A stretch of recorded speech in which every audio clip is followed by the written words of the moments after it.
हाँ, नेक्स्ट आगे ये उदयभान सिंह है, वो किन्हीं लोगों पर कार्रवाई नहीं कर रहे हैं, सबसे बड़ी दिक्कत ये है। और इस समय ये दिक्कत एक और बहुत बढ़ चल गई है। अलवर और भरतपुर में सारे सारे मुस्लिम जाति के लोग रहते हैं, और वो जो लोग हैं वो मेव जाति के लोग कहलाते हैं। ठीक है, मुस्लिम जाति का एक मेन टारगेट होता है कि अपनी जनसंख्या बढ़ा। अब अपनी जनसंख्या या तो बच्चे पैदा करके बढ़ा, या फिर दूसरा एक उपाय और होता है कि आसपास के लोगों का धर्मांतरण करो। धर्मांतरण का मतलब उनको टॉर्चर करके, पीड़ित करके किसी भी तरह से कन्वर्ट करो। किसमें कन्वर्ट करो? मुस्लिमों में कन्वर्ट करो। ठीक है, ध्यान रख लीजिएगा। इसीलिए वो कहते हैं कि 100 हिंदुओं के बीच में एक मुस्लिम सुरक्षित है, 100 मुसलमानों के बीच में एक हिंदू सुरक्षित नहीं है यूं। ठीक है, ध्यान रख लीजिएगा।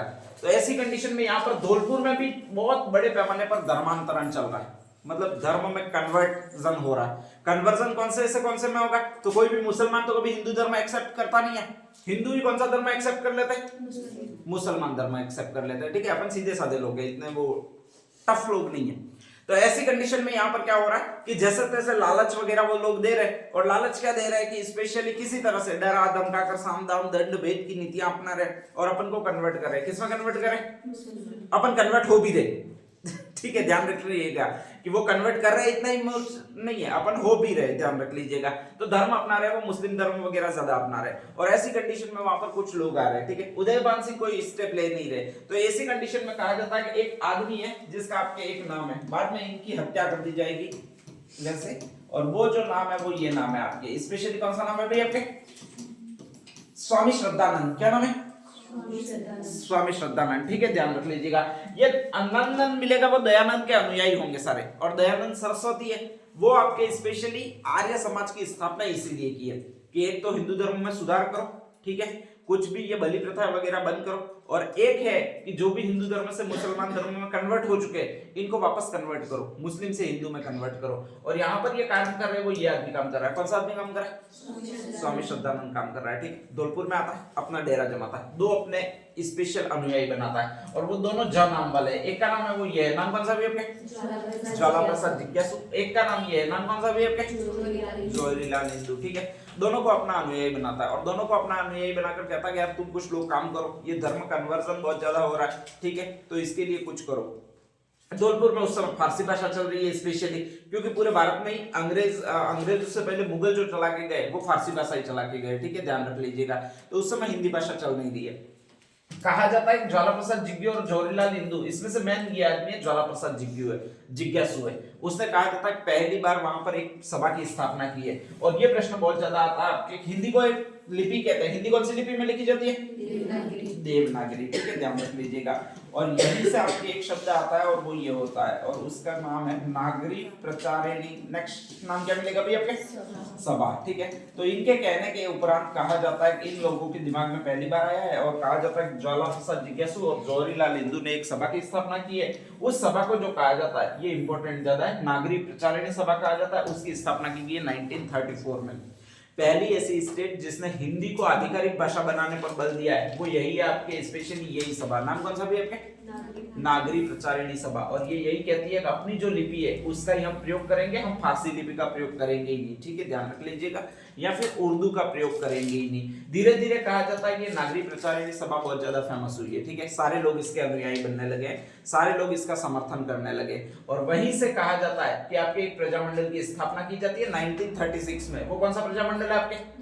धौलपुर प्रजामंडल है। ठीक है, यहाँ तक कोई दिक्कत नहीं है। फिर इसकी धीरे धीरे गतिविधियां बढ़नी शुरू होती है। ये लोग अपने तिरंगा जो झंडा है उसके द्वारा आंदोलन करते हैं। ठीक है, और एक समय ऐसा आता है वहां का एक गांव है, जिस गांव का नाम कौन सा भी आपके? तसीमू। ठीक है, ध्यान रख लीजिएगा। तो इनको पता लगता है कि यार बीकानेर में एक बार ऐसा कैसा आंदोलन हुआ था, इसमें बिरबल सिंह डालिया था, उसने तिरंगा झंडा दिखाया था और उसको स्पेशली क्रांति का प्रतीक माना था। तो अपन भी एक काम करते हैं, क्रांति को और ज्यादा बढ़ाना, तो हम यही झंडा तिरंगा झंडा दिखाते हैं। और उस समय तिरंगा झंडा अगर कोई भी दिखा देता था तो उसको राष्ट्रद्रोही या राजद्रोही माना जाता था। तो ऐसी कंडीशन में ये तिरंगा झंडा दिखाते हैं, और तिरंगा झंडा एक नीम के पेड़ पर लगा देते हैं, ध्यान रख लीजिएगा। और नीम के पेड़ पर दो जने खड़े हो जाते हैं, उसमें से एक का आदमी नाम ये है पंचम सिंह, और एक का नाम ये है, नाम कौन सा? छत्तर सिंह। महाराजा की या वहां की जो सेना होती है अंग्रेजों की वगैरह जो भी सेना होती है वो स्पेशली आती है। 11 अप्रैल 1947 की बात है और आपका अगस्त में 1947 में भारत स्वतंत्र हो गया, ठीक है। कोई 4 महीने पहले की बात है भाई, अगस्त में तो भारत स्वतंत्र हुआ और आराम से पिछला महीना अप्रैल, उसमें ये बात हुई है। कांड कौन सा हुआ भाई आपके? तसीमो कांड। तो वहां का जो महाराजा होता है वो अपनी सेना भेजता है। नीम के पेड़ पर बैठे हुए 2 लोग बैठे हुए, कौन से लोग बैठे हुए? एक तो ये नाम है, नाम कौन सा? पंचम सिंह, ठीक है। एक नाम कौन सा है? छप्तर सिंह। एक तो 5 नाम है, एक 6 नाम है, बस दोनों संख्याएं ध्यान रख लीजिएगा, ठीक है।